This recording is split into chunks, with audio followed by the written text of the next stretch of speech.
Hi, everybody. I'm Pat O'Brien. That's Court McCowan. Hi, Court. All right, Pat. I'm great. Couldn't be better. Beautiful day in Southern California. Here we are live at Hollywood and Vine. Hollywood and Vine. And Milli Vanilli just walked by. Yeah. They're looking for their star. That ain't going to happen. No. A lot going on today. I want to thank you all for joining us and listening. Log in on WCOBM Hollywood and put your question. Ask us anything. Ask us anything. I don't care what you ask. Well, at this point, it doesn't really matter, does it? At this point, no. It doesn't. If I told you how much money I made since that voicemail, yeah, you'd eat that mic. I would. We're brought to you by Effortless, and it was Effortless. Effortless combines all the leading data available to mankind.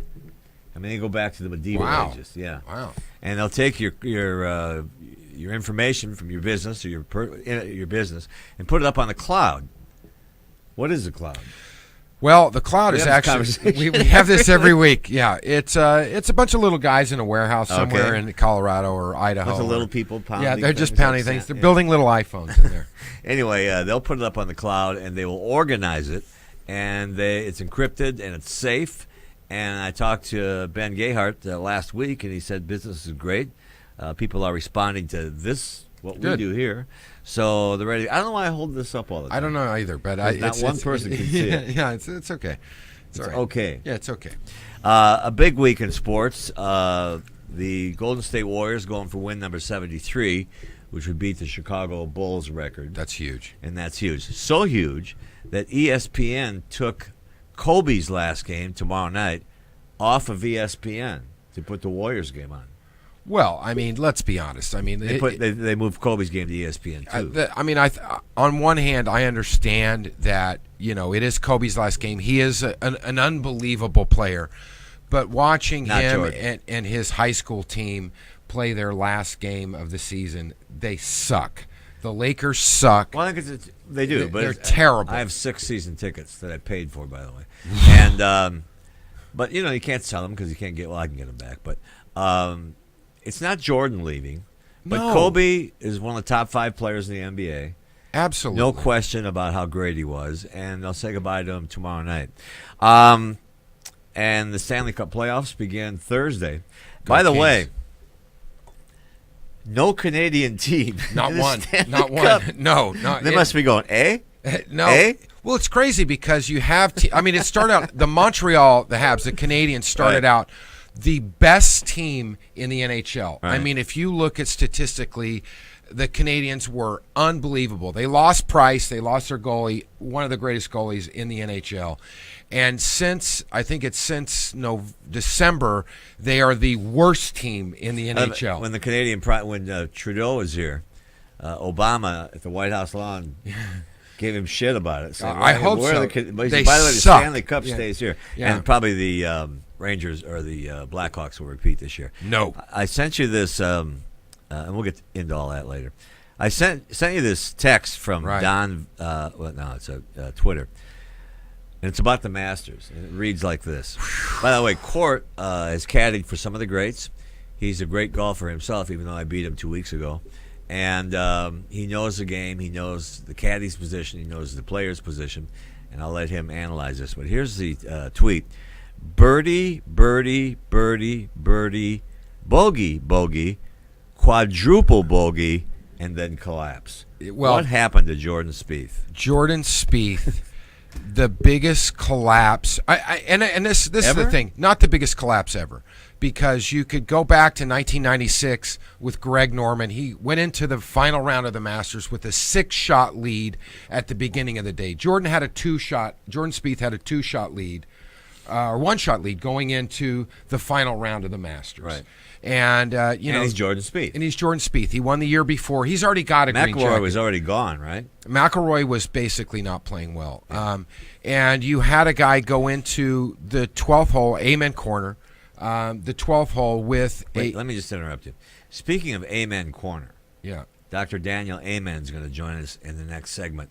The NFL now is talking about over 40% of players have brain damage. Dr. Amen is a leading specialist on brains.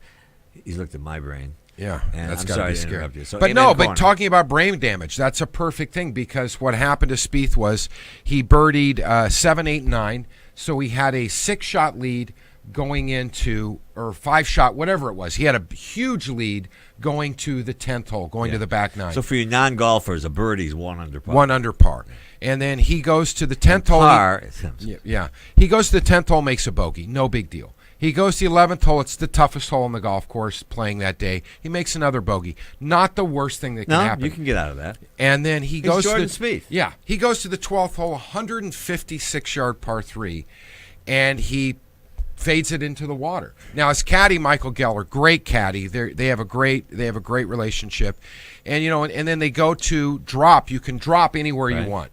So he goes back to an area. In other words, reset. Where he drops a ball. So now he's hitting 3.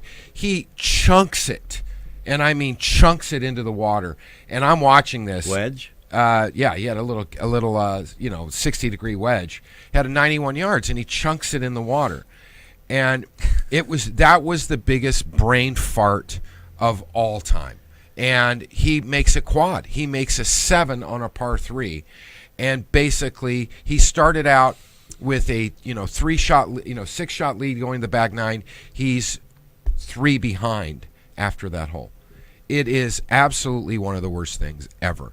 Now, you can go, in golf is so mental as opposed to physical. Right. It's so much more of a mental game.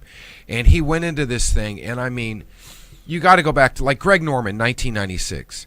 He fell apart throughout the whole day. It wasn't just one hole. Right. He basically just shit his pants from the minute he started. It just was to swear. Well, I don't know, because it's just what it was. And then, but the greatest probably thing that happened Sunday was Danny Willett, English player. Wasn't even going to be there. Well, he was. He's 12th ranked player in the world. No, but I mean, his wife was having a baby. Well, yeah. If the baby was supposed to be born on Master Sunday, but we came early, so he came and played. Right. But he is definitely a quality player. It's not unheard of for him to be there. And then, but his brother back home is tweeting. His brother's a teacher in England, and he is tweeting this Twitter feed. Is the funniest thing ever. The guy is just like, it starts out, my boy has got massive bollocks. It's like, stand still, you pricks. And he's like, just hit the green, please. And he's like, and then he writes one where he's like, 3-putt this and you might as well stay in America. And suddenly this guy's a celebrity. He's just a huge celebrity. And then he even and he's like, and Jordan Spieth was playing really slow. He's a slow player. And he's right, 2 birdies from this slow poke, and I'll eat my pants. And, and he's like, there's a fat woman legging it around my house singing, I'm cracking open the passion fruit liqueur. Just one thing after the other. And I think it's just, it was priceless. It was such a great now, thing. What happens, by the way, Dr. Daniel Amen, brain specialist, will join us here in a few minutes. But what happens, like you're a cat, let's say you're his caddy. Yeah. What's that conversation like? Well, come on, man, get it together. Yeah, take all the time you need. Yeah, you got to kind of. There's no clock. There's no clock. Well, there is a clock. You do have a certain amount of time you have to play a shot. And it's literally, you have 45 seconds from the minute you step up. But there's not a ticking clock. There's not a ticking clock. But you literally need to go up to the guy. I was right there. Yeah. But you need to go up to the guy, and you need, and he did that. And it wasn't as though, you can't stand there and go, hey, don't worry about it, it's no big deal. Because he basically just threw the Masters away. Now, let me tell you this. The ratings went down. Well, when he made the birdies, yeah, because everybody. I think it was a nice day, most places, and everybody thought he was going to win. Yeah, I would think, and it's the lowest rated. Went from 12% last year when he won to 8%. Yeah, to an 8, from a 12 to an 8. It's unbelievable, the fold up of this kid who's ranked number 2 in the world. He's a great player. You have to go back to like 1999 when Gene Van de Velde, who was the French player who would have been the that was brutal. It was would have been the first French player to win the Open Championship since 1907. And this guy, all he had to do was make double bogey on the final hole to win the British Open, to win it all. Right. He makes triple bogey and goes into a playoff and loses to Paul Lawrie. There is no bigger fold-up in the history of golf than John Van de Velde. By the way, if you Google French military victories, nothing comes up. Remember Jim Murray, the great columnist for the LA Times? Yeah. I think it was Nicholas who at Olympic was in that big sand pit at 18. Yeah. And he had messed that up. And Murray was walking along with him taking notes. You know, he's the greatest writer ever. And Jack looked up at him and said, it might have been, it was Jack, looked at him and said, "Well, Mr. Murray, you're so smart. What would you do if you were in this position?" And what did he Jim say? looked at him and said, "Jack, I wouldn't be in that position." Oh, yeah, it's crazy because golf is such a mental game. It's so crazy. And then you look back and you look at this kid. He's 22 years old. He's 22 years old. He's gonna be fine. He's only made about $80 million this year. I know, but it's a tough pill to to swallow. guys. Yeah, I know, but it's a tough pill to swallow. But I say he wins next year. I say he comes back and wins. Somebody stopped me on the street, waved my car down. Then I got your text. Yeah, are you watching it? And it said, "Are you watching?" Yes. It was the biggest meltdown we've seen in a while. We'll get back to it in a minute because he's the expert. I promise you, he is actually. Welcome to the Milli Vanilli Show. And Dr. Daniel Amen will be on in about 3 or 4 minutes to talk about this new study that says that nearly half of former NFL players have some sort of brain injury. Dr. Amen is the expert on brains. He's looked at mine.